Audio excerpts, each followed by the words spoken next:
함께 만들어가는 방송, LBC 방송국입니다. Lecture and Broadcasting for Culture. 안녕하십니까. 오늘 화수 강좌를 시작하겠습니다.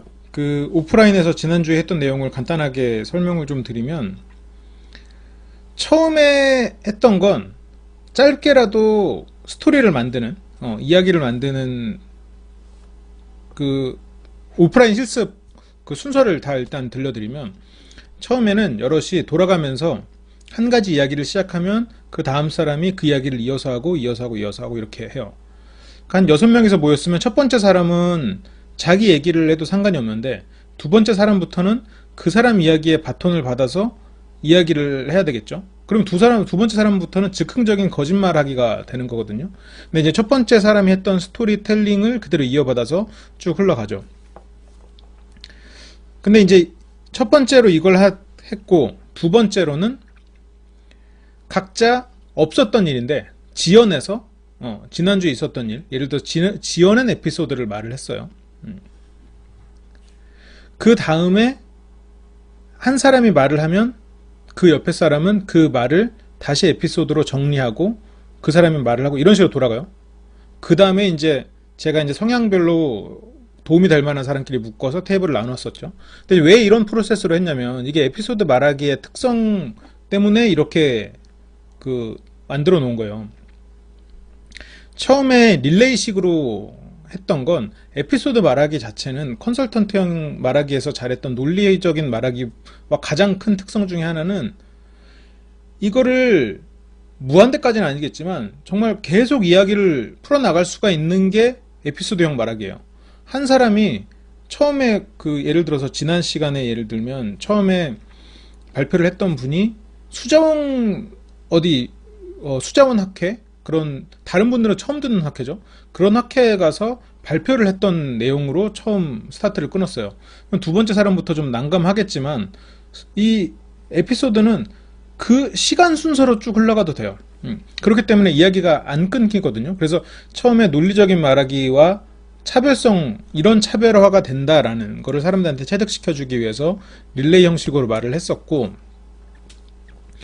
근데 그러다 보니 이제 여러 가지 우여곡절이 있죠. 여러 가지 또 해프닝이 있고, 중간에 이제 어떤 한 분이 예비군을 갔다라는 얘기를 했는데, 예비군 얘기가 끝나지 않은 상태에서 이제 여성분한테 그 스토리가 넘어가기도 하고, 그래서 여성분의 입으로 이제 나는 군인이다 라는 식으로 이제 얘기를 또 풀어나가야 되는 경우도 있었고, 저게 이제 그런 식으로 해서 에피소드형 말하기는 논리적인 말하기랑 큰 차이가 있어요. 논리적인 말하기를 잘하는 사람, 스스로 잘한다고 생각하는데 남들이 들었을 때 지루한 사람은 이렇게 이야기를 계속 이어가기만 하는 사람이거든요. 근데 처음으로 이렇게 사람들한테 이런 걸 경험해보게 한 이유는, 이게 생각만큼 사람들에게 즐거움을 주는 화법은 아니에요. 이렇게 식으로 여러 가지 에피소드를 쭉 늘어놓기만 하면. 그래서 두 번째로 했던 거는, 한 가지 에피소드를 가지고 지어내라. 에피소드를 지어내기 시작하면 이 사람이 그 이야기를 원래 준비해놓은 얘기도 아니고 내가 겪었지도 않았기 때문에 어느 한 가지 사건에 집중하게 되죠. 그러니까 여기서 힌트가 있는 거예요. 에피소드 말하기는 어떤 한 사건을 가지고 이야기를 풀어나가는 게 좋습니다. 그러면 한 사건을 가지고 그냥 이야기를 풀어나가느냐? 그건 아니죠. 그건 또 뒤에서 말씀드릴게요. 한 사건이 아니고 여러 가지 사건. 친구들을 만났다, 밥을 먹었다, 그리고 즐거웠다, 이런 것도 이렇게 쭉 해서 여러 가지 사건이다라고 할 수 있겠지만, 이렇게 말하면서도 큰 사건이 하나가 있는 거예요. 예를 들어서 친구들하고 레스토랑을 갔는데 그 중에 한 친구가 평소에 나한테 나쁜 소리를 많이 하고 자기 멋대로 하는 친구여서 그날도 결국 그 친구 때문에 몇 요리를 먹었는데 그 친구 때문에 배가 아팠다. 이제 이게 어떻게 보면 하나의 사건이잖아요. 그 친구 때문에 배가 아프게 된, 이런 식으로 하나. 근데 이 얘기를 하기 위해서 그 전날 숙제를 했던 얘기, 이런 얘기 막 늘어놓을 필요 없다는 거예요. 그런데 여기서 이제 에피소드 하나를 가지고 정리를 하는 것 때문에 제가 이야기를 지어내려고 했는데, 그 다음으로 하는 작업은 이거였어요. 이번에 다시 릴레이로 돌아가요. 왜 릴레이로 돌아가냐면, A라는 사람이 에피소드를 말을 하면 B라는 사람은 그 에피소드 말하기를 듣고 이거의 몰입감을 어떻게 높일지를 생각해서 말을 바꿔서 말을 하는 거예요. 여기서부터는 이제 고민이 들어가죠.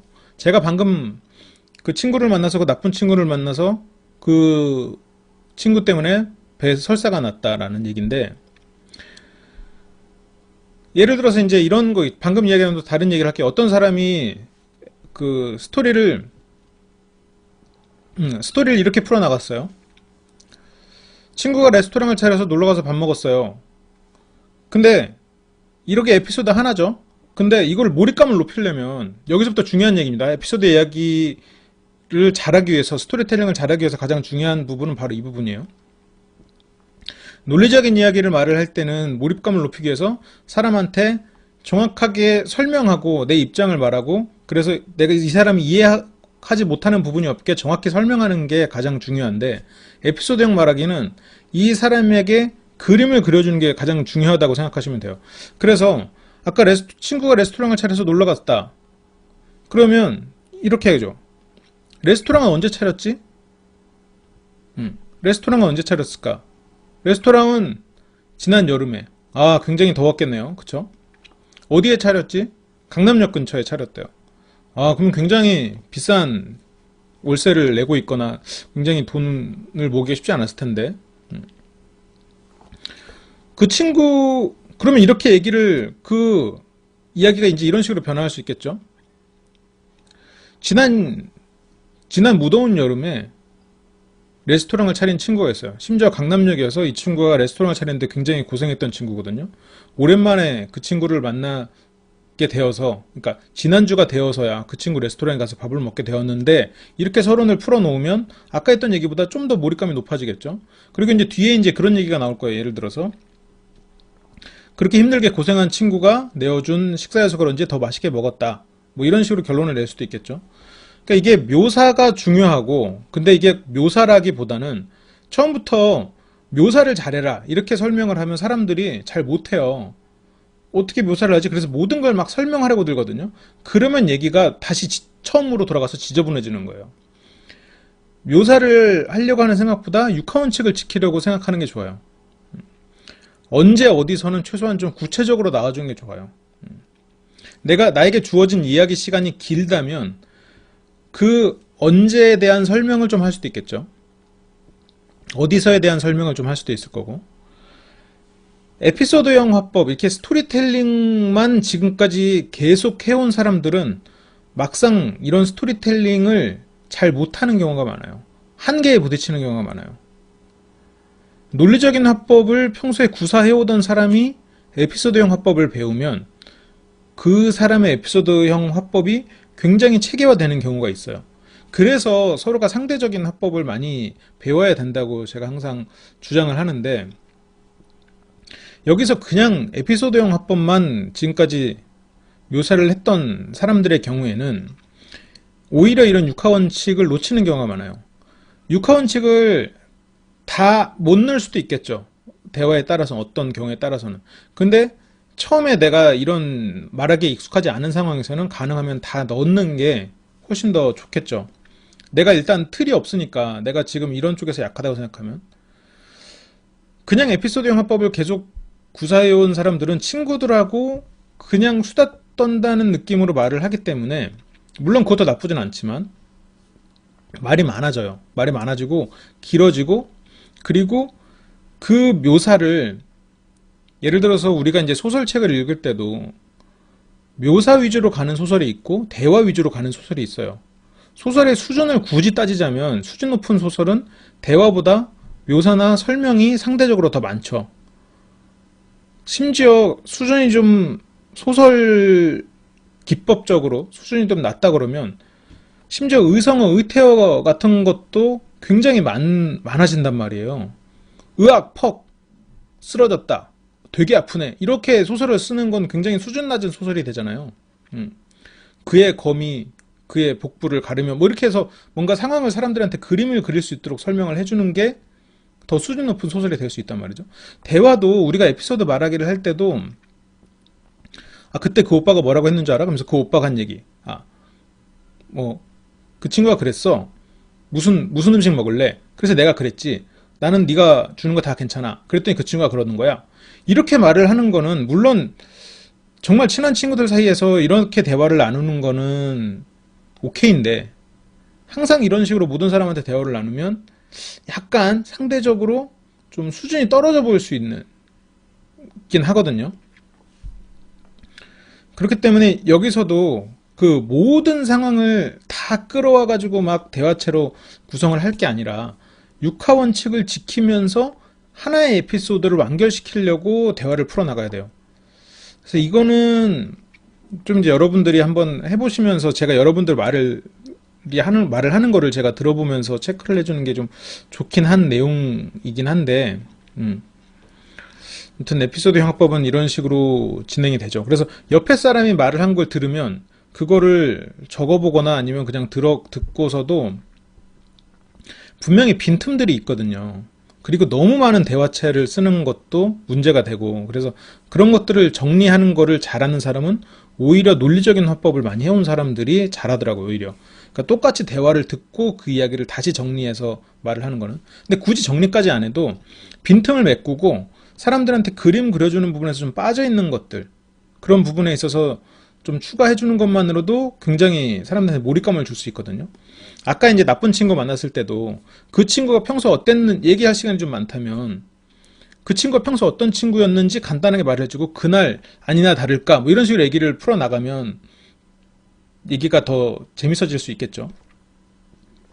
여기서 또 이제 논리적인 말하기를 하는 사람의 또 방법을 살짝 끌어와서 이야기를 좀 더 재밌게 풀어나가자면, 제가 친구들이랑 만났다가 설사했던 날이 있었는데, 그날 이야기 좀 해볼까요? 이렇게 시작할 수도 있겠죠. 근데 에피소드 말하기에서 굳이 이런 서론까지 배치할 필요는 없는데, 네, 뭐 이런 게 이제 에피소드 말하기의 요령이에요.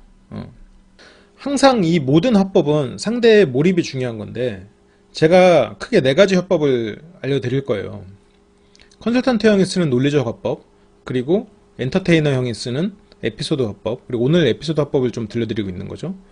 그리고 상담가형이 쓰는 기승전결 화법, 그리고 그 사회자형이 쓰는 EP 화법. 근데 이 EP 화법 같은 경우에는 에피소드 화법이랑 얼핏 듣기에는 상당히 비슷한 구석이 있죠. 그리고 이 모든 화법들이 어느 수준, 일정한 수준에 올라가면 다 교차해서 써야 돼요. 한 문장을 말할 때도. 그렇지만 이제 가장 기본적으로 이런 차이가 있고, 나는 이런 걸 잘하니까 남은 것을 배운다 라는 식으로 해서 좀 차이를 보여드리고 가르쳐 드리는 건데, 에피소드 화법 같은 경우는 상대한테 이제 그림을 계속 그려줘야 되니까 이게 퍼즐가 2가지 경우에 쓰이는데, 물론 여기서도 강조와 상대를 기다려주는 2가지예요. 강조라는 거는, 그러니까 굳이 나누자면, 물론 이거는 이거 나눈다는 건 좀 애매하지만, 굳이 나누자면 논리적인 화법에서 쓰는 퍼즐은 강조의 의미가 더 강하다고 보실 수 있고, 에피소드형 화법에서 퍼즐은 상대를 따라오게 만드는 그런 게 좀 있는데, 이건 뭐 꼭 이렇게 나뉘진 않아요. 근데 뭐 이제 여러분들 이해를 돕기 위해서 굳이 그렇게 설명을 드린 거고, 예를 들어서 이제 이런 거죠. 논리적인 화법에서 아무래도 하는 거는 사람들을 설득하고 설명을 해야 되니까, 이번 분기에 우리는 드디어 30% 매출의 신장을 이뤘습니다. 예를 들어 이렇게 하면 사람들이 30%가 머리에 더 각인되겠죠. 그냥 이번 분기에 우리는 드디어 30% 성장을 이뤘습니다. 이렇게 하는 것보다. 그러니까 예를 들어서 이제 이렇게 사람들에게 각인시켜주기 위해서 퍼즐을 쓰기도 하는데, 에피소드형 화법에서의 퍼즐은 상대가 더 이야기로 빠질 수 있게 만드는 거예요. 그러니까 굳이 이걸 이제 극단적으로 쓰는 경우에는, 동굴에 들어갔더니 어떤 어두운 생물이 있었어요. 그게 뭐였을까요? 이런 식의 퍼즐. 아이들한테는 굉장히 잘 먹히죠. 에피소드를 들려줄 때. 어른들한테도 마찬가지예요. 근데 과도하게 쓰면 이야기가 우스꽝스러워지긴 하죠. 근데 이게 너무 없으면 밋밋해서 사람들이 단조롭게 느끼죠. 그래서 이거는 그 이야기 자체에 좀 생명력을 불어 넣는 거예요. 톤 같은 경우에도 대부분 이거는 직접 느끼실 수 있는데, 주변을 바라봐도 꼭 친구가 아니어도 주변에 사람이 서너 명만 있어도 느낄 수 있어요. 어떤 사람이 스토리텔러고 어떤 사람이 논리적인 사람인지. 그 사람의 톤이 굉장히 다양합니다. 특히 스토리텔러 같은 분들은 다른 사람의 이런 묘사, 자기의 묘사에 사람들이 몰입하는 거에 익숙한 사람들이기 때문에 그런 거를 더 하게 하기 위해서 톤의 변화가 많아요. 근데 퍼즐을 꼭 잘 쓰진 않더라고요. 근데 그 톤의 변화라는 거는 내가 어떤 사실을 전하는 것보다 그 감정을 전하는 데 있어서 더 효과를 발휘하는 경우가 많거든요. 그래서 내가 뭐 예를 들어 동굴을 아까 탐험했던 그 에피소드를 얘기할 때도 그 동굴에서 느낀 내 감정이 내 톤으로 해서 전달이 되잖아요. 그러니까 그런 거를 공유하고자 하는 거죠.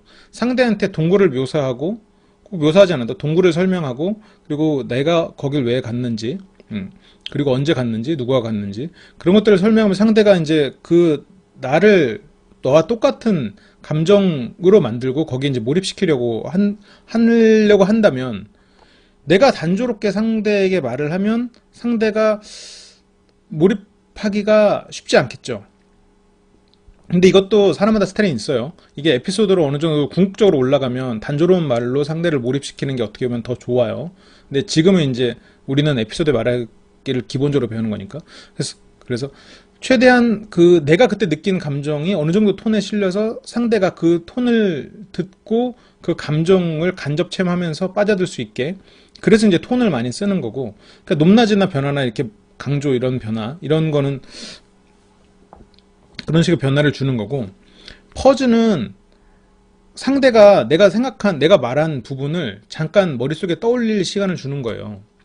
그 동굴엔 뭐가 있었을까요? 라고 하면서 그 아이들한테 뭐 구연동화를 할 때도 잠깐 멈추잖아요. 그럼 아이들이 눈이 동그래진단 말이죠. 그때 상상을 하는 거예요. 동굴에 뭐가 있었을지.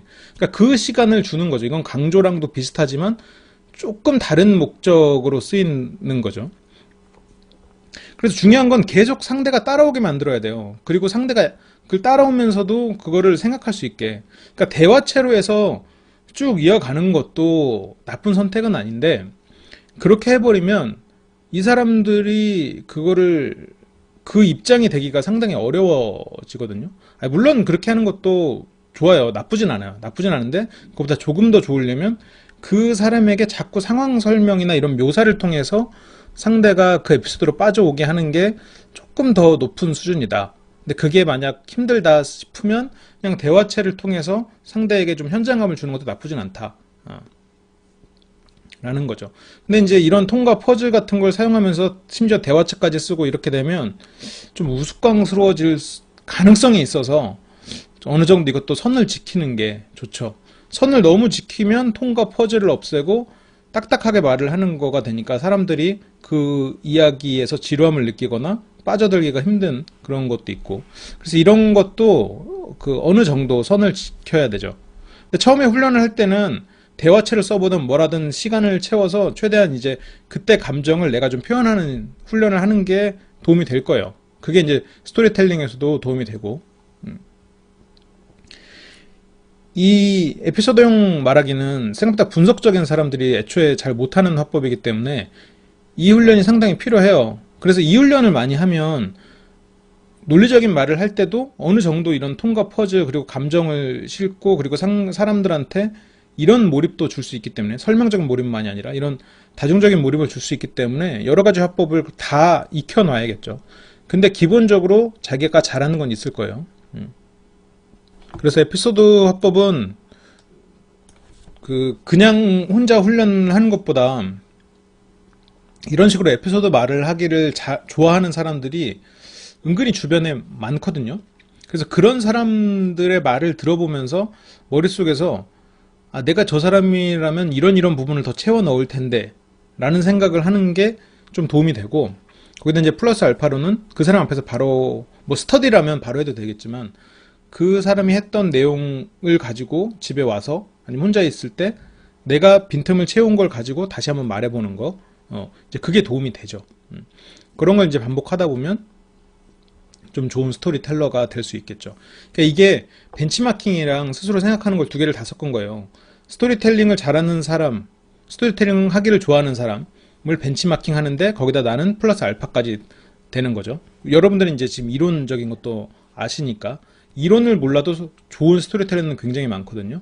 근데 이제 그걸 자기 걸로 만들려면 이론적인 부분으로 생각을 하고 거기다 플러스 알파를 시켜야겠죠.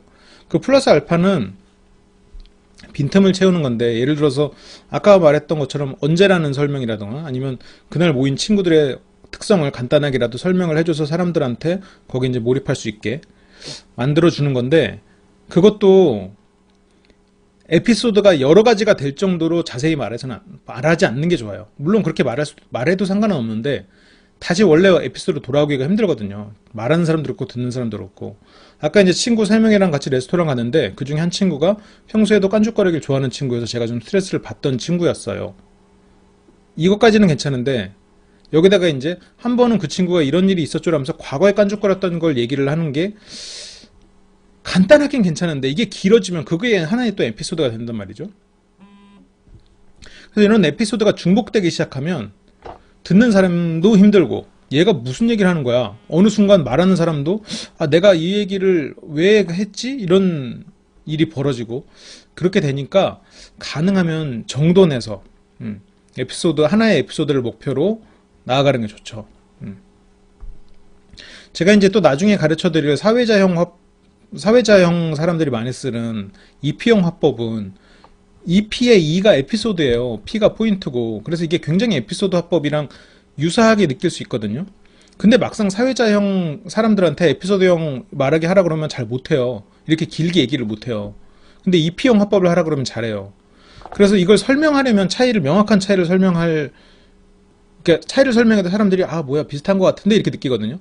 그러니까 에피소드가 있고 하나의 포인트가 있다. 이게 EP형이에요.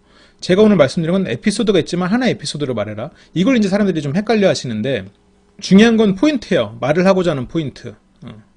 그 포인트를 역으로 풀어나가는. 그러니까 이거는 생각하는 방법 자체는 서론을 만들어 나가는 거랑 좀 비슷한 과정이고 상담가 형이 쓰는 기승전결합법에서 전을 만들어가는 과정이랑도 유사해요. 오히려 그러니까 그런 것들에서 차이가 있으니까 나중에 이제 상담가 형이랑 사회가형 같은 경우에는 실제로 우리가 사사분면 그려봤잖아요. 같은 분석적인 사람들 그리고 같은 감성적인 사람들의 화법이기 때문에 어느 정도 유사성이 있어요. 그런 부분들을 또 감안하고 들어주시면 좋겠네요. 지금 그래서 이런 에피소드형 화법은 이렇게 이제 훈련하면 된다까지 말씀을 드렸어요. 참고로 이제 이번 주 오프라인 강좌는 지금 몇 가지 중에서 고민 중인데, 하나는 에피소드형 화법을 한 번 더 할 수도 있고, 또 하나는 좀 자신감 높이기, 그래서 발표 수업으로 진행을 할 수도 있고, 근데 발표라고 해서 또 나와서 PT 하듯이 그렇게 하는 발표가 아니라 좀 다른 서로가 좀 시너지가 날 수 있는 또 그런 방법을 찾아야겠죠.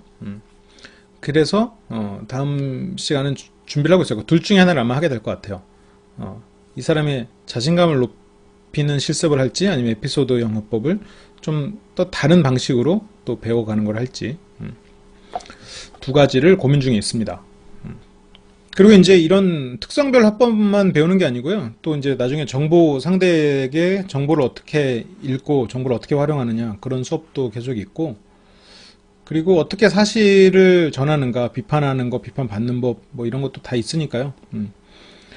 오프라인 화술만 지금 거의 2년 했으니까요. 굉장히 다양한 수업이 있죠. 수업 방법이. 사회자 하면 MC가 생각나는데 유재석 씨가 하는 스타일이 사회자형인가요? 라고 하는데, 유재석 씨의 스타일이 약간 상담가형일 수도 있지 않을까라는 생각이 들긴 하는데, 과거에 유재석 씨가 처음에 데뷔했을 때 이 사람이 이야기하는 거를 들어보면 에피소드형 화법을 쓰셨던 것 같아요. 제 기억으로는.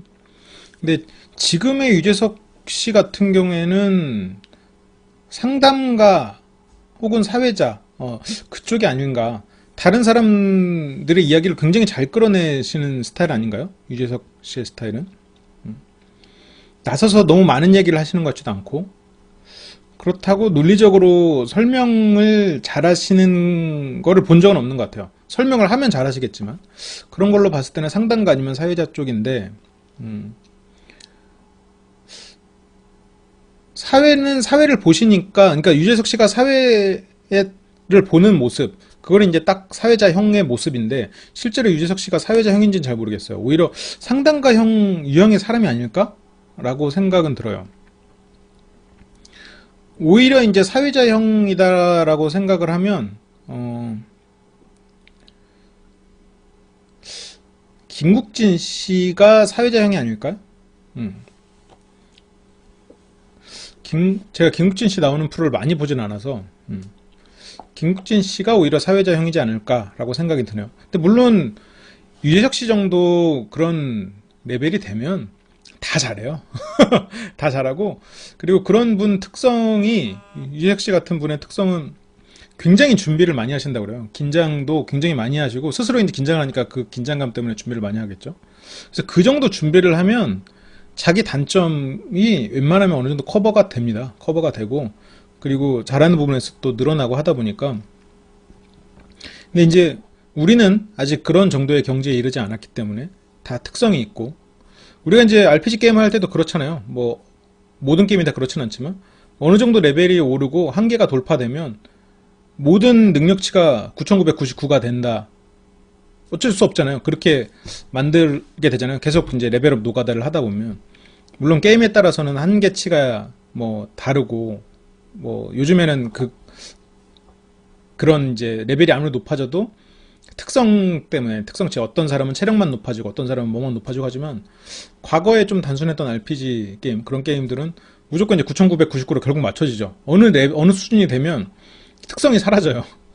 그냥 강한 캐릭터가 탄생하는 것처럼 이제 그런 식으로. 근데 이제 예를 들어 세 가지 능력이 있다고 치면 뭐 마법, 체력, 뭐 힘 이렇게 세 가지가 있다고 쳤을 때 어떤 사람은 힘 캐릭터고 어떤 사람은 마법 캐릭터고 그런데 힘 캐릭터로 처음에 게임을 풀어나간다고 생각하면 이거 제 괜찮은 예 같아서 설명을 드리는 거예요. 뭐 여러분들은 다 이해하셨겠지만 처음에 이 힘 캐릭터로 게임을 할 때 마법력을 올리면 망해요. 망캐가 됩니다. 처음에 힘 캐릭터면 힘을 몰빵을 해놓는 게 좋겠죠. 근데 어느 수준이 되면 마법력을 신경 써야겠죠. 왜냐면 9999가 되는 순간 힘이 이 사람은 정체가 될 테니까. 그래서 이 화술도 비슷해요. 그래서 내가 처음에 에피소드형 화법을 잘 구사하는 사람이면 일단 그거를 좀 정비를 하고 그 다음에 반대되는 능력을 흡수를 하고 이제 그런 식으로 해서 전체 특성치가 좀 전체 레벨이 올라갈 수 있게. 그러니까 결국 에피소드형 화법을 잘하게 되려면 기본적으로는 아까 말했던 것처럼 정돈된 에피소드 그리고 이제 상대를 몰입시키는 이런 것들이 중요한데 거기다가 플러스 알파로 중간중간 사람들한테 있어 보이는 설명 그리고 다른 사람들이 몰입했는지 안 몰입했는지 아는 그런 경청과 이 사람의 마음속에 반전을 줄 수 있는 상담가적인 그런 모습 이런 것들이 좀 같이 융합이 돼야 되거든요. 이제 그런 식으로 좀 접근을 하면 좋겠어요. 진영님이 좋은 예 같아요라고. 저도 지금 생각했는데 좋은 예 같은데 게임을 안 하시는 분들에게는 나쁜 예 같기도 합니다. 저는 어렸을 때 게임을 많이 해가지고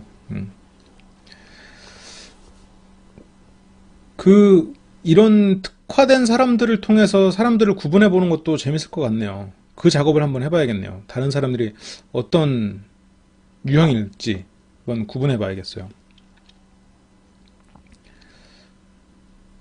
뭐 손석희 씨 같은 경우에는 사회자긴 하지만 컨설턴트형 화법을 구사하는 사람이 아닐까라고 생각이 들긴 해요.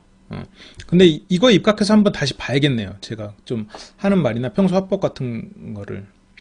근데 어제 토론이나 이렇게 나와서 사람들이 말안을 하는 거 보면 대부분 컨설턴트형 화법을 써요. 3단 구조로 말하고 그리고 중간에도 키워드별로 정리를 하고 그런 식으로 말을 대부분 하죠.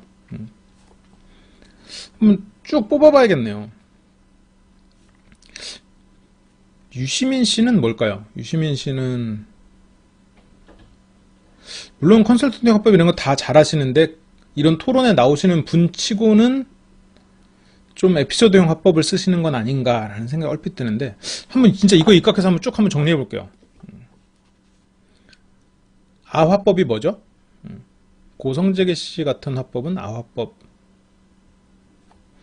아화법을 뭔지 모르겠는데요. 이런 인물별로 정리를 하면 좋을 것 같아요. 만약 같이 이런 스터디를 할 사람이 없으면 다른 사람 말을 잘하는 다른 사람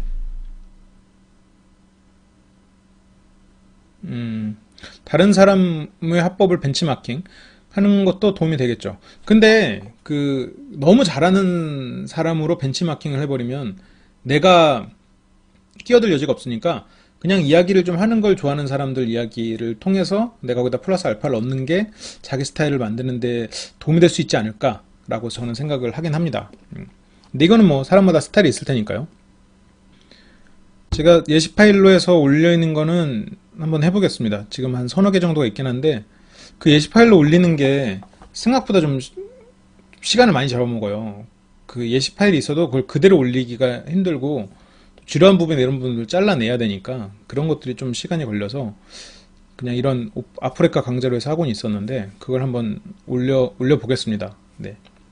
그리고 여러분들이 혹시 그냥 어떤 상황에서 이 문장을 썼더니 여기 이 상황에선 내가 생각해도 말을 참 잘한 것 같아 라고 느끼는 혹시 그런 문장이 있었나 한번 생각을 한번 해보세요.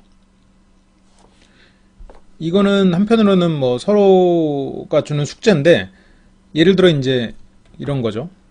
정말 단순한 예를 하나 들어볼게요. 누구나 하는 말인데 왜 어려울까 라는 게 이제 제가 쓰는 책의 첫 챕터인데 저는 거기에 마지막에 이 문장을 소개를 합니다. 정말 별거 아닌 문장이에요. 처음부터 잘하는 사람이 몇이나 있겠어. 이 문장이에요. 예를 들어서. 이 문장은 제가 이제 그거를 적어봤어요. 저는 누구에게 하느냐? 말하기를 두려워하는 자신에게 한다. 그리고 언제 하느냐? 마음속의 부러움과 두려움이 자신에게 말하기에 한계를 지우려고 할 때 어떤 자리에서 그거는 뭐 자기한테만 하는 거니까 자기만 들리도록 하겠죠. 그리고 뭐 어떻게 하는지 이걸 왜 하는지 그리고 어떻게 응용할지 그리고 그 다른 사람한테는 쓰면 안 된다까지 저는 이제 이거를 좀 정리를 하고 있거든요. 그래서 이런 문장 리스트를 좀 만들려고 혹시나 이제 여러분들도 혹시나 이렇게 써먹어본 문장 아니면 이건 내가 생각해도 잘 말한 문장이야 아니면 그 문장을 말하지 말걸 뭐 그런 것들이 있으면 혹시라도 생각나면 좀 들려주세요. 제가 책에 쓸 수도 있고 아니면 이런 거를 활용할 수도 있고 해서